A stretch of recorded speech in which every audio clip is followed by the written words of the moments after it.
20% ఉన్నటువంటి దళితుల ఓట్లు గాని, దళిత క్రైస్తవుల ఓట్లు గాని, నాకు గాని, మా పార్టీకి గాని అవసరం లేదంటూ ఇటీవల ఒక మీడియా ఛానల్‌కి ఇచ్చినటువంటి ఇంటర్వ్యూలో రఘురామకృష్ణరాజు గారు కుండబద్దలు కూడా చెప్పారు. అయితే దాని తర్వాత జరిగినటువంటి పరిణామాలు, దళిత క్రైస్తవుల యొక్క ర్యాలీలు, భారీ బహిరంగ సభలు, ఆయన్ని డిప్యూటీ స్పీకర్ పదవి నుంచి బర్తరఫ్ చేయాలంటూ వస్తున్నటువంటి ఈ డిమాండ్ నేపథ్యంలో సడన్‌గా అరెరే! నేను నోరు జారి మాట అన్నానని అనుకున్నారో ఏంటో! ఒకవేళ భయపడ్డారో, నిన్న జరిగినటువంటి ఒక మీడియా ఛానల్‌కి ఇచ్చినటువంటి ఇంటర్వ్యూలో నేను అలా అనలేదు. దళితుల ఓట్లు, దళిత క్రైస్తవుల ఓట్లు వద్దని నేను అనలేదు. దాన్ని కావాలని చెప్పేసి ఈ రకంగా ప్రచారం చేస్తున్నారు. దళితుల ఓట్లు నాకు కావాలి, క్రైస్తవుల ఓట్లు కూడా నాకు కావాలి. కానీ దళిత క్రైస్తవుల ఓట్లు మాత్రం నాకు అవసరం లేదు అంటూ యూటర్న్ తీసుకున్నారు. క్రైస్తవుల ఓట్లు కావాలట. అంటే ఏదైతే చర్చిలు ఉన్నాయో ఆ నియోజకవర్గంలో ఆ చర్చిలు అన్నిటికీ నోటీసులు ఇస్తూ ఉంటాడు. ఈయనకి క్రైస్తవుల ఓట్లు కావాలి. అలాగే ఎవరన్నా క్రిస్టియానిటీ ప్రకారం ఆ తల్లిదండ్రుల యొక్క సమాధులపై సిలువ సింబల్ పెడితే దాని ఫోటో తీసి కోర్టులో కేసులు వేస్తాడు. కానీ క్రైస్తవుల ఓట్లు కావాలి. అలాగే ఏదైనా చర్చిలో ఒక మీటింగ్ జరుగుతుంటే ఆ మైక్ పర్మిషన్ ఉందా లేదని ఎంక్వైరీలు చేస్తారు, ఫిర్యాదులు చేస్తారు. కానీ క్రిస్టియన్ ఓట్లు కావాలట. అంటే ఏం చేయాలో ఒకవేళ పొరపాటున నా వల్ల ఇబ్బంది కలిగింది, నేను క్రిస్టియన్ ఓట్లు నాకు కానీ నా ప్రభుత్వానికి మా గవర్నమెంట్కి కానీ వద్దని చెప్పాను, ఇది పొరపాటు ఏమో అన్న ఒక ఆత్మన్యూన్యత భావానికి ఏమన్నా లోనయ్యారేమో. ప్రతి ఇంటర్వ్యూలో ఇప్పుడు నేను అలాగ అనలేదని చెప్పి యూటర్న్ తీసుకుంటున్నారు ఆయన. అలాగే నిన్న మాట్లాడినటువంటి ఇంటర్వ్యూలో చేసినటువంటి కొన్ని వ్యాఖ్యలు, ఈ దళిత క్రైస్తవులకి రిజర్వేషన్ అన్నది నేను రాజ్యాంగబద్ధమైనటువంటి పోరాటం చేస్తున్నాను, ఆ విషయంలో దళిత క్రైస్తవులకి రిజర్వేషన్ అన్నది లేదు, ఇది ఇప్పటి నుంచి కాదు స్వతంత్రం రాకముందు నుంచి 1936 నుంచి కూడా ఈ రూల్ ఉంది అని చెప్పి మరొక పాయింట్ రైజ్ చేశాడు.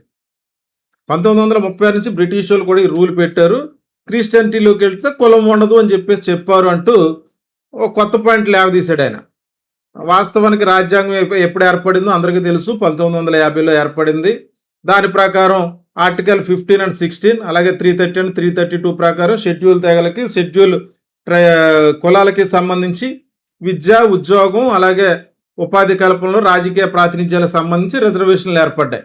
ఇది అందరికీ తెలిసినట్టు విషయమే. అంటే ఈయన చెప్పేది ఏంటంటే 1936 నుంచి కూడా ఈ క్రిస్టియానిటీలోకి వెళ్తే రిజర్వేషన్లు ఉండవు, కులం వర్తించదని చెప్పి అప్పటి నుంచి ఉంది అని చెప్పేసి చెప్తున్నారు. అయ్యా రఘురామకృష్ణరాజు గారు, క్రిస్టియానిటీలోకి వెళ్ళిపోతే మీకు కులం ఉండదు అని చెప్పి బ్రిటిష్ వాళ్ళు చెప్పలేదు.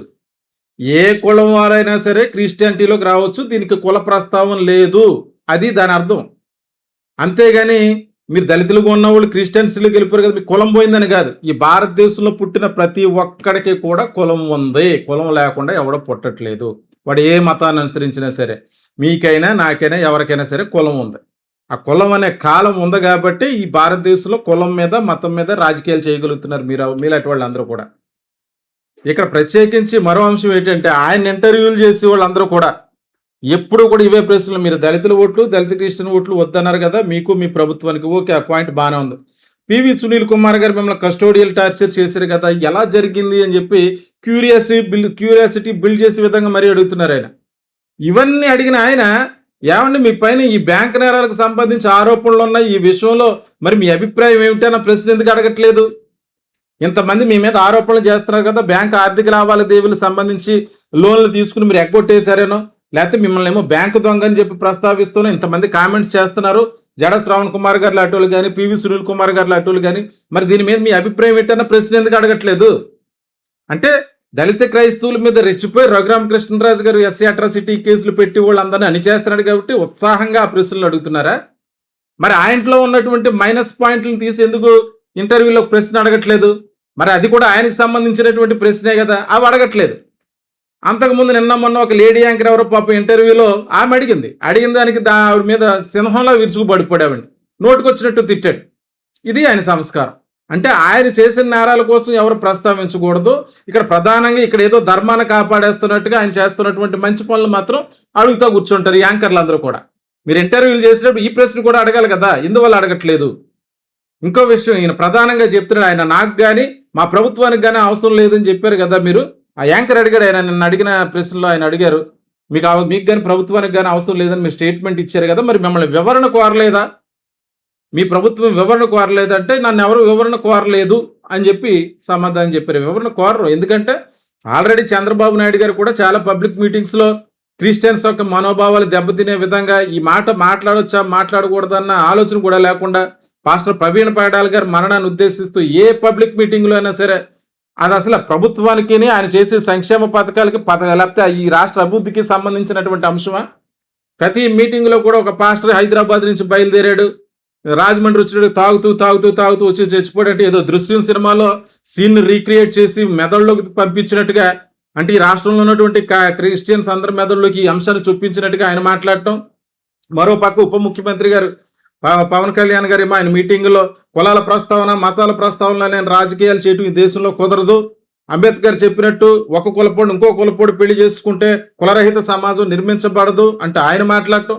అంటే టార్గెటెడ్గా ఈ రాష్ట్రంలో కూటమి ప్రభుత్వం అధికారంలో ఉంది కాదు, పరోక్షంగా బీజేపీ సపోర్ట్ ఉంది కాబట్టి క్రిస్టియన్స్ని పూర్తిగా ఈ రాష్ట్రంలో లేకుండా చేసేయాలి, అయితే హిందువుగా ఉండాలి లేదా దళితుడిగా ఉండాలి.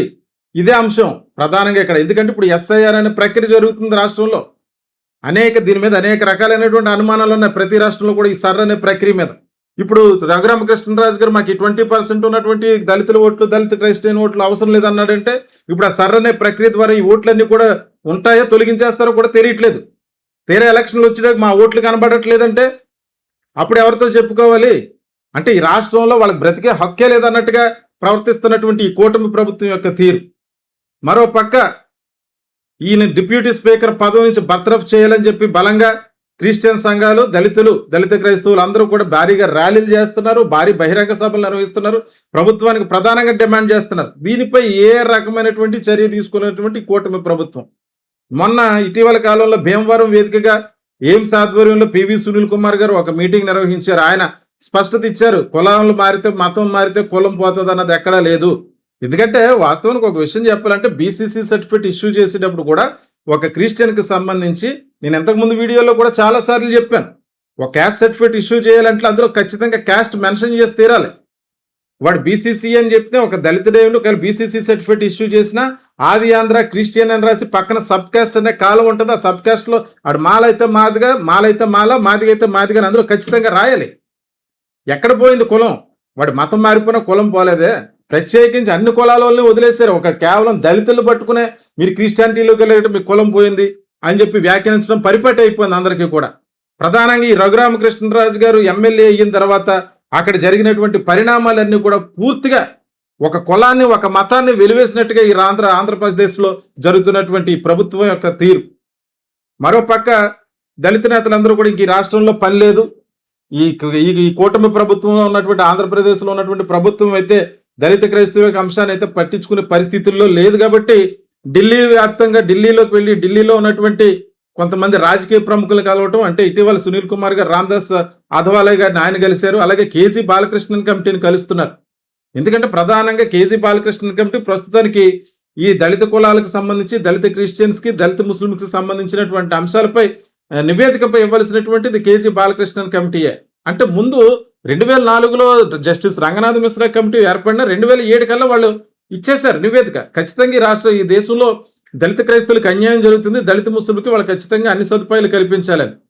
అది కుదరదు అన్నట్టు మళ్ళీ కొత్తగా కేజీ బాలకృష్ణన్ కమిటీ వేశారు. ఇద్దరు సుప్రీంకోర్టు ప్రధాన న్యాయమూర్తులే.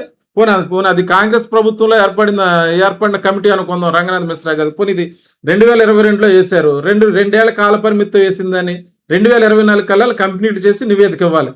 కానీ ఇప్పుడు 2026 వచ్చినా సరే ఇప్పుడు ఇంకా నివేదిక ఇవ్వట్లేదంటే ఖచ్చితంగా ఈ నివేదిక వల్ల దళిత క్రైస్తవులకి న్యాయం జరగదు, అది అర్థమైపోతుంది.